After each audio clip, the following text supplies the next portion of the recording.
قدرمندو د اصلاحي جرګې او د خوازیهیلو قام تړون چیرمن سره ناستې دي د دې سره به لږ مختصر غونډه کې خبرې کوو. اول تاسو ته زه په خپل پروګرام کې ستړي مشي هرکلی یم او تعارف را سره هم وکړئ. مهرباني الله دې عزت وکړه. اعوذ بالله من الشیطان الرجیم بسم الله الرحمن الرحیم.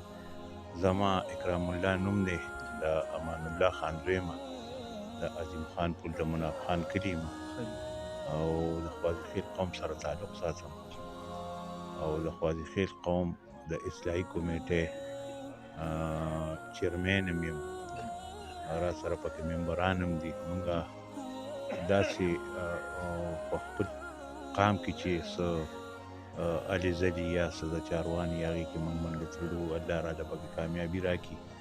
او که نه نو بیا مونږه هغوی ته وایو چې جنګ جګړې به نه کوئ او قانوني فیصله به کوئ. د قانون په دغه ځي او بیا اول خو زمونږ شکر دی ومني الله دې عزت وکړي د ټولو.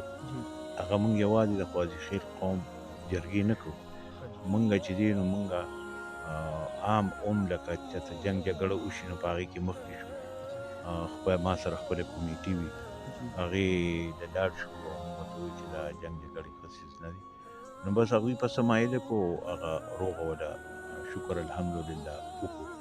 لکه د جیلونو نه او دې لانجو مانجو نه مکمل بچ چې ستاسو پرې تړون باندې د الله لاک لاک شکر دی. داسې د 300 کیسونه پکې راغلي دي، داسې نور څه پکې ډېر لکه خراب کیسونه راغلي دي. د الله لاک لاک شکر دی مونږ پکې مخکې شوي یو او هغه روغې چې کومې دي نو هغه زمونږ په وجه شوي دي. د جایدادونو مسلې راغلي دي، هغه شکر دی مونږ حل کړي دي.